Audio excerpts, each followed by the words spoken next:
এই দেখো, এটা হচ্ছে ভোলা ভেটকি মাছ। এটা দিয়ে কী করবো জানো? ভোলা ভেটকি মাছটা বাজার থেকে কেটে নিয়ে এসেছে এইভাবে পিস পিস করে। ভোলা ভেটকি, বুঝেছো? ভেটকি মাছ, এটি যাকে বলে ভেটকি মাছ। এটা দিয়ে কী করা হবে জানো? গন্ধরাজ ভেটকি করা হবে। কী করে করে দেখবে? এই মাছটাকে এইভাবে কেটে তারপরে কী করলাম, একটু জলে ভিজিয়ে রাখলাম। ভিজিয়ে রেখে তার মধ্যে এই যে পাতিলেবু দেখেছো, পাতিলেবু দিয়ে ভিজিয়ে রেখেছি। ভিজানোর থেকে আমি তুলে নিয়েছি, দেখো জল ঝরানি দিয়েছি, দেখেছো? জলটা ঝরে গেছে, এখন রেখেছি জলটা ঝরে। পিঠেতে আরও অনেক কিছু কাজ আছে, করতে হবে, তোমরা দেখতে থাকো। পিঠেতে কী কী লাগবে সেটাও দেখো, ঠিক আছে? দেখতে থাকো সবাই। এই দেখেন, লেবু নিয়েছি, গন্ধরাজ লেবু, যেহেতু গন্ধরাজ ভেটকি হবে। গন্ধরাজ লেবু নিয়েছি দুটো, ঠিক আছে? তারপরে দুটোর মেরে এখানে গন্ধরাজ লেবু কী দেওয়া হবে জানেন? রস দেওয়া হবে, রস। তারপরে যে কিছু পরিমাণ মতো কাঁচা লঙ্কা সিদ্ধ করে নিয়েছি।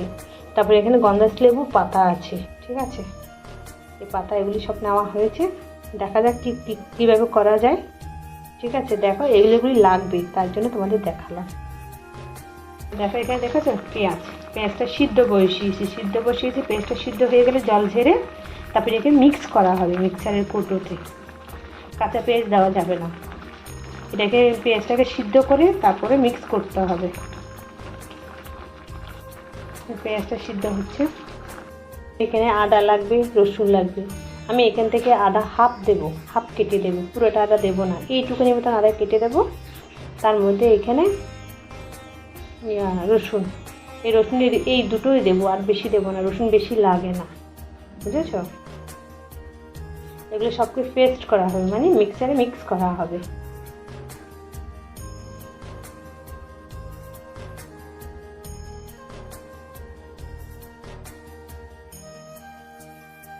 এখানে সিদ্ধ পেস্টটাকে পেস্ট করে নিই, কাঁচা লঙ্কাটাকে পেস্ট করে নিয়েছি। এখানে আদা আর রসুন বাটাটা করে রেখেছি। তারপরে এখানে যে পাতাটা দেখেছি, লেবু পাতা, গন্ধরাজ লেবুটাকে কুচি কুচি করে নিয়েছি। গন্ধরাজ লেবুটাকে দুই পিস করে নিয়েছি। তারপরে এখানে আছে টকে আছে কাজু বাদাম বাটা, কাজু বাদাম, মগজ দানা,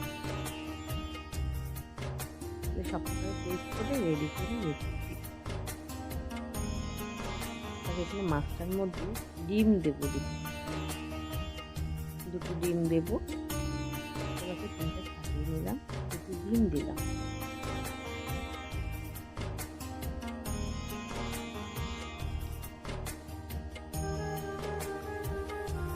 তারপরে এখানে আদা বাটা, রসুন বাটাটা দিয়ে দিলাম। লঙ্কা সিদ্ধ করে বাটা, লঙ্কা মানে বাটা মানে মিক্স করা, সিদ্ধ বাটা লঙ্কাগুলো দিয়ে দিলাম। তারপরে এখানে লেবু পাতা কুচি করে কাটা লেবু পাতাটাও দিয়েছি।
দিয়েছি আমি এই রেসিপিটা করছি তোমাদেরকে দেখানোর জন্য।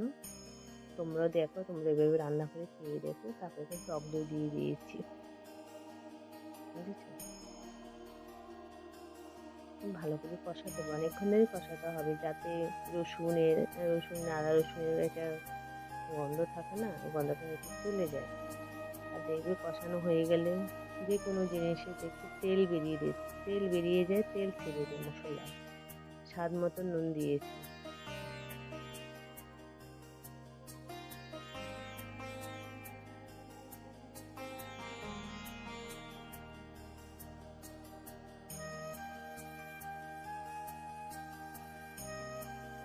ভালো করে নাড়তে হবে, না হলে নিচ দিয়ে তলা লেগে যাবে, মানে পুড়ে যাবে যাকে বলে। তারপরে এখানে কি দিলাম জানো? আমুল ক্রিম। আমুল ক্রিম দিলাম। ক্রিমটা দিলে হেভি টেস্ট হয়। ক্রিমটা না দিলে এখানে কী বলবো, ক্রিমটা না দিলে এখানে যে রেসিপিটা হচ্ছে রেসিপিটা টেস্টই পাবে না, যাকে বলে গন্ধরাজ ভুট্টি, তাকে টেস্ট পাবে না। টেস্ট বাড়ানোর জন্য আমুল ক্রিমটা দেওয়া হলো।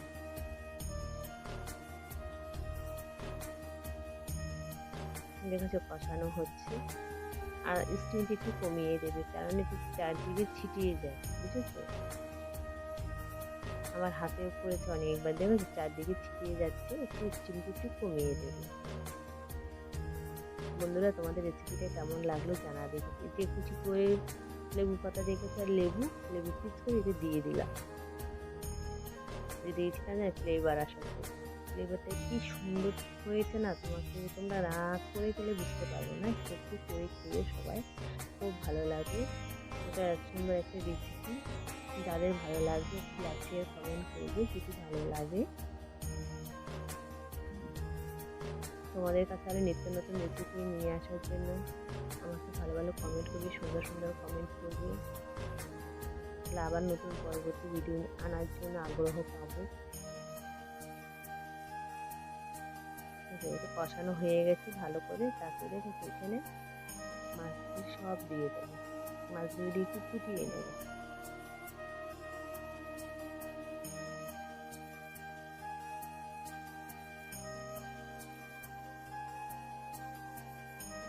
মাছটা কিন্তু আগের থেকে দিয়ে ফুটাবে না, মাছটা তোমরা ঝোলটা মানে গ্রেভিটা করে রাখবে, যখন তোমরা খাবে খাওয়ার 5 মিনিট আগে মাছটা দিয়ে ভালো করে ফুটিয়ে নেবে। এই দেখো আমার রেসিপি কমপ্লিট, গন্ধরাজ ভুট্টি। এভাবে রান্না করে খেয়ে দেখবে, খুব ভালো লাগবে। টেস্টি একটা রেসিপি, হেলদি একটা রেসিপি। যদি ভালো লাগে সবাইকে অনেক অনেক বন্ধুরা, খুব ভালো থাকবে, সুস্থ থাকবে।